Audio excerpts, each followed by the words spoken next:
I'd like to introduce Hakon. Hakon was a student at university and obviously was very involved in the music centre. And I'll let him tell you all about it. I'm not going to give you any spoilers at all.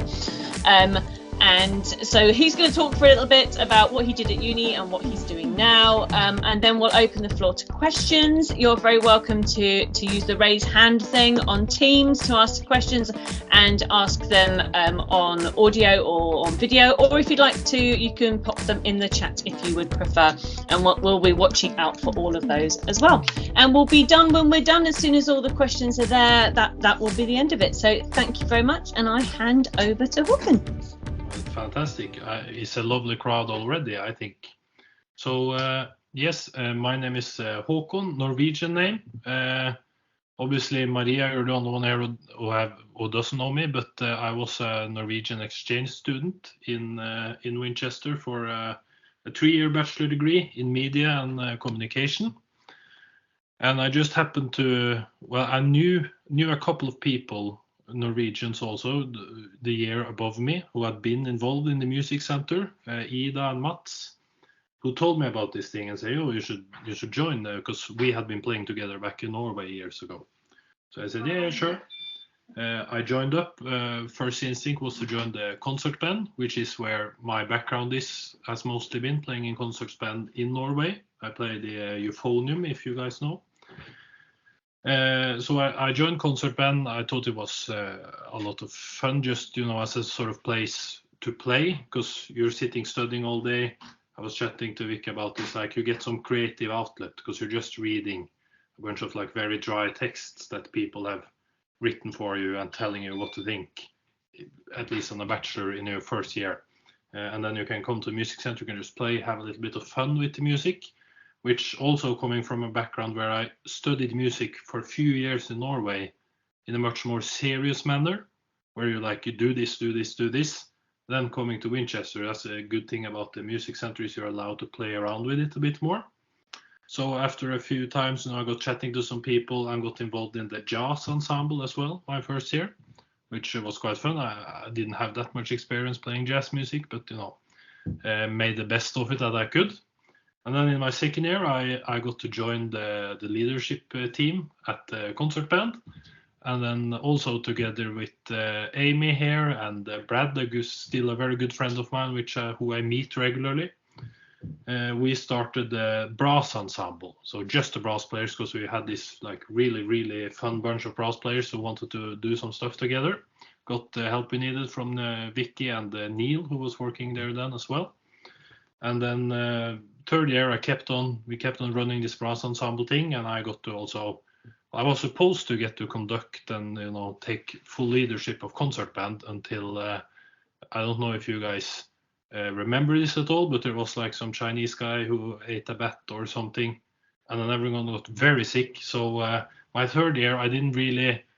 Well, half of it I wasn't even in Winchester. I was back in Norway, not able to travel. But we made the best of it, and that's, again, this is a very creative space. So we managed to figure out some tricky ways of recording and adding clips on top of each other. And we still made some music. So that's what I was doing there at the music center. I think the highlight was probably the brass ensemble, which, again, so what I will tell to you guys is the great thing when you have a whole section of the university, the music center, that helps you with these things. Because when you get there and you start to play, there's no problem. But it's all this, you need to find a room, you need to do this and that. And that's where you have Vicky, who can help you do all that stuff, which can be a bit confusing if you've never done it before.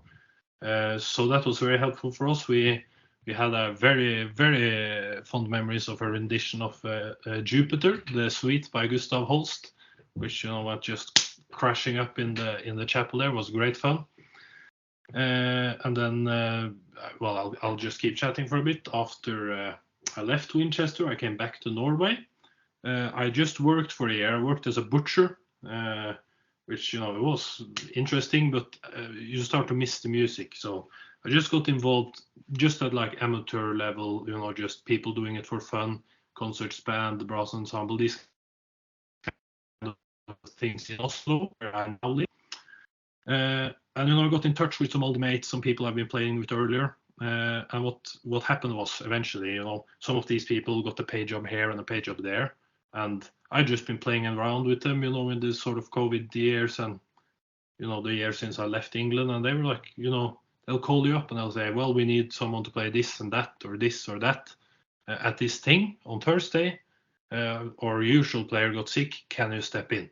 And that's how it sort of start. It starts like that.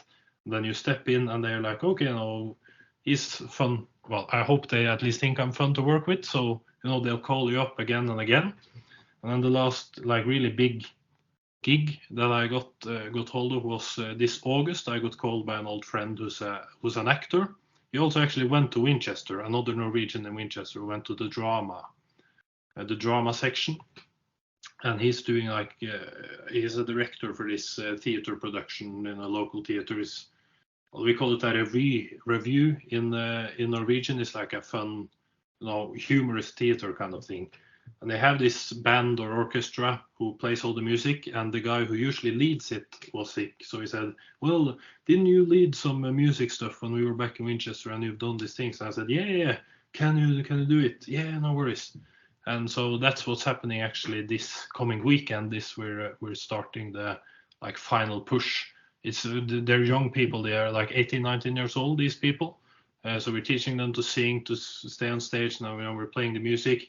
It's great fun, especially as me, who is studying to eventually become a teacher as well. You get a bit of that teaching experience in it as well, which is great fun. So yeah, that's really how far I've come. As I mentioned, what you get from the music center is this ability to just play around, which maybe when I was there I was not always aware of how important that is. But to just say to Vicky, we want to start this and so we want to play this, and they'll show you a room, you'll get a room, you'll get to play around with it, and just have fun. So it was not for me a sort of, when I went to music school, it was you have to learn to play these scales, these fast, and do this and do that, which, it has its value as well. But then you're just a machine who knows how to play these things and do that and do this. Whereas over there, you chat with people, you socialize, and it's the people skills in there that since have been letting me get jobs, because you know this guy, this girl, and they have a job here, they need someone. And again, it took 2-3 years before one of those calls actually was we will pay you to do this. It's a lot of just, yeah, I'm free on the weekend and it's just fun to play, so I'll join along. And nowadays it's actually paying a bit, which is an added bonus. So that's just shortly how I went from playing around in concert band to getting paid. I guess this is where you open up to the questions. Does anyone have a question?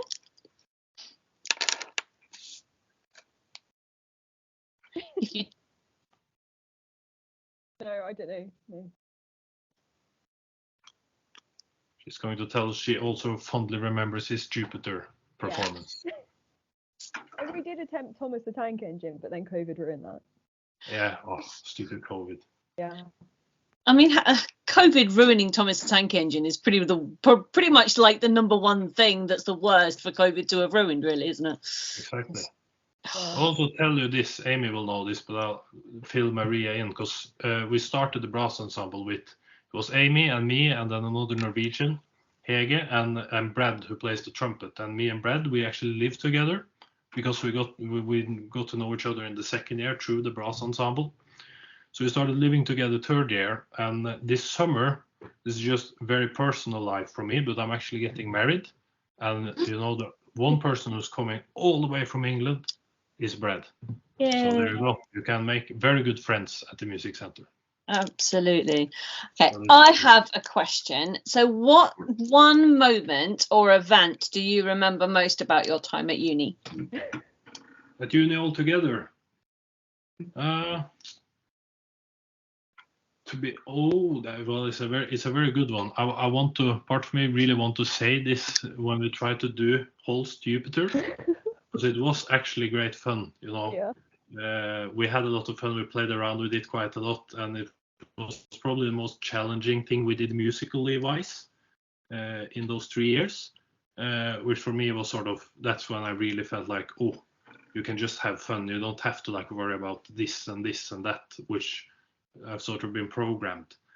So I'll say either that or the first time I had a pint at the Black Boy, which is the best pub in Winchester.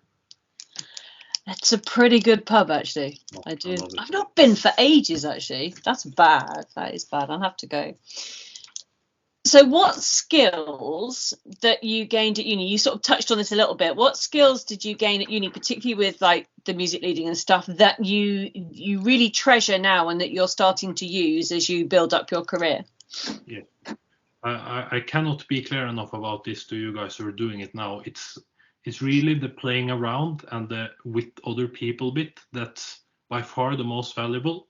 You can talk about, oh, you get to do, you learn this and that, but just like getting 3 years and it doesn't cost you anything. You can just go and play with people, and that's a very quick way, firstly, to get to know people. Just have, you always have an icebreaker when you hang out because you're all playing together, and that sort of lets you also let loose a little bit. So when I was studying music, I still really I struggle. If you're playing solos, these kind of big things, you just stiffen up. It's so like nerve-wracking. But then at the music center, because it's more about like the creative creation bit and the like playing around with it, that all that just goes away.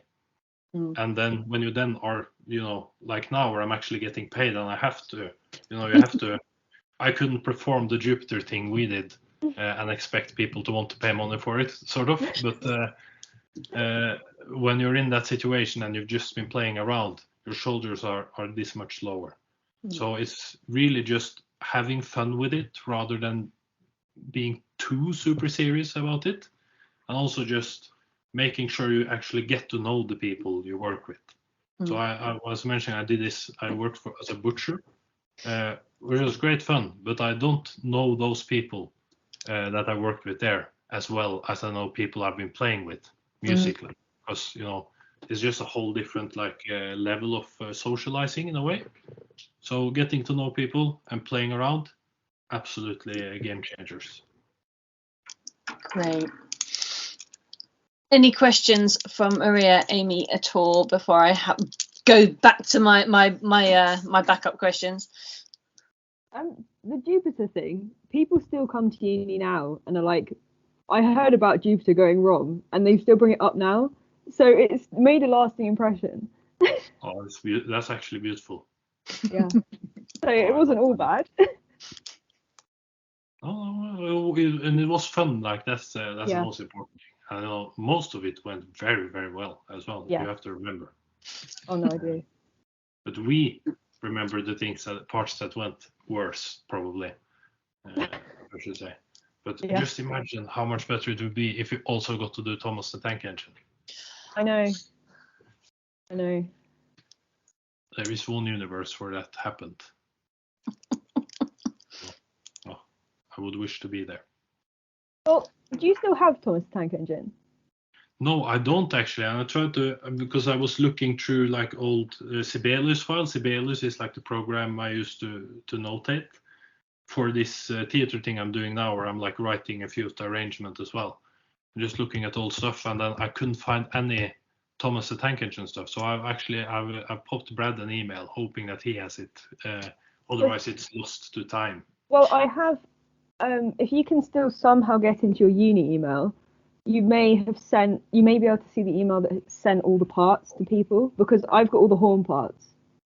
Oh, look at this. So there is that. So you won't have the file, but you'll have all of the thing to just copy back in. But there is that. I'll have to check then if I can still access that. But yeah, so I don't know. But no, it's just because we were trying to work out how to make that work again, because I'm still going to uni just to play. Yeah, and it would be so fun to play. Fun, right? But yeah. It really is. Can I ask what instruments you play or use? I don't play an instrument. I sing. So I'm in King Alfred Singer's show choir, which is basically showstoppers and song combined, and high frequency. And I'm also student deputy for King Alfred Singers. But you say you don't play an instrument because the voice is the most, what should I say, closest instrument of all, right? Yeah. Huh?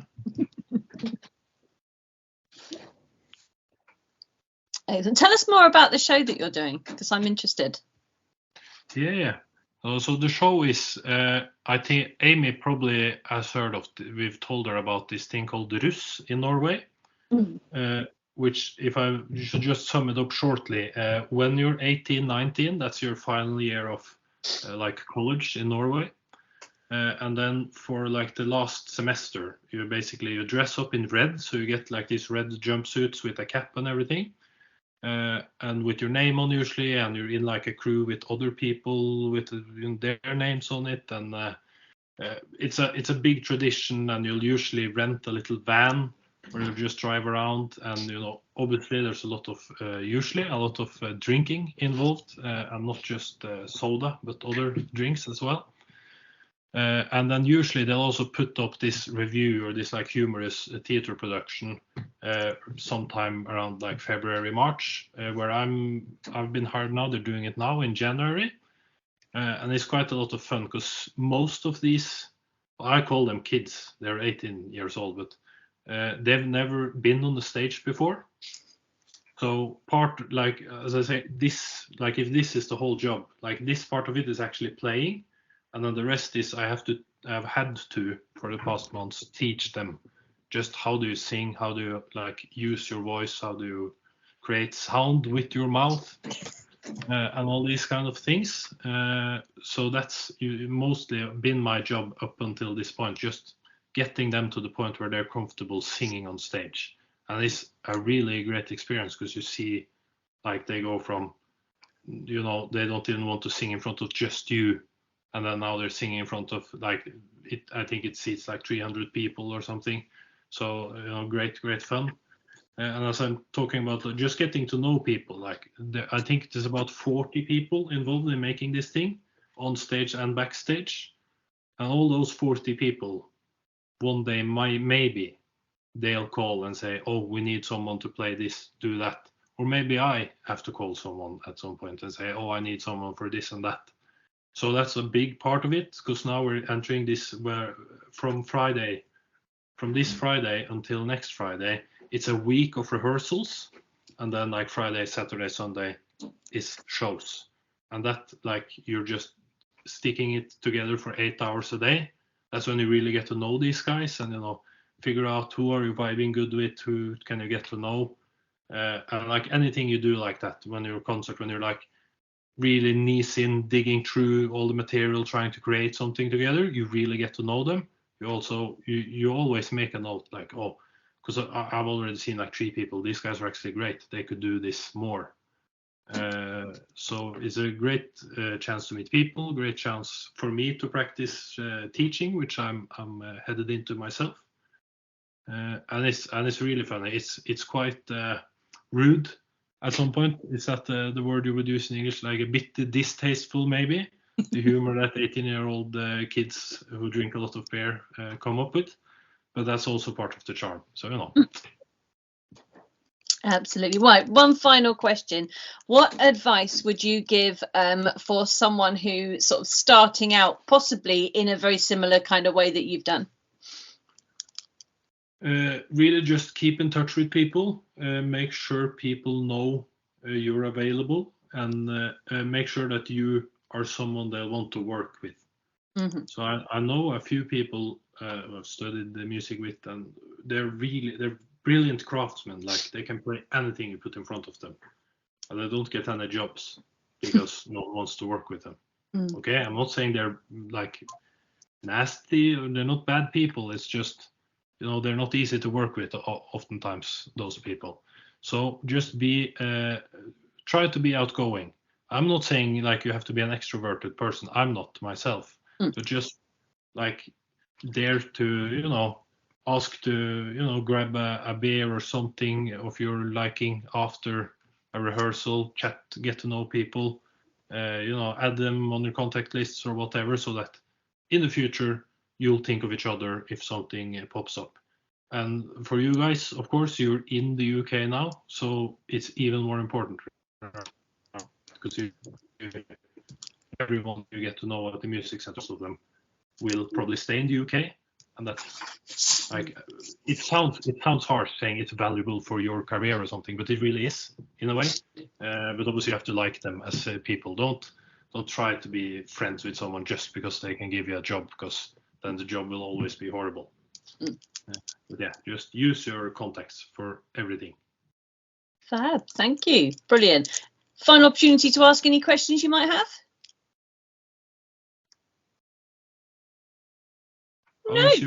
How is your lizard, Amy? Do you still have your lizard? The lizard, yeah. Yeah, no, he's very aggressive now. Oh, good. Yeah. Aggressive lizard. Yeah. Wow. Poor thing. It was great fun, Yes. So best of luck with your whatever it is someone is coming to do, Vicky. Yes, so tomorrow we have got Tim. Tim is a choir leader and workshop leader, absolutely amazing guy. So do come along. That's at 5 o'clock tomorrow. So we will see how that one goes, and come and have a listen to what he says about how he has got to where he is now, conducting like 3,000 kids in stadiums and stuff, which is just like, wow, amazing. So wonderful. This isn't a question for this session right now, but for tomorrow's one, is that going to be recorded and then put up later on? Yes, they all are recorded and they will all be on that Teams link. Cool. All right. Well, thank you very much, Hakon. It's been really, really interesting and great to catch up always. Yeah, thank you. All right, do keep in touch. We will. Okay, you guys. Thank Bye-bye. you. Bye. Thank you. Bye.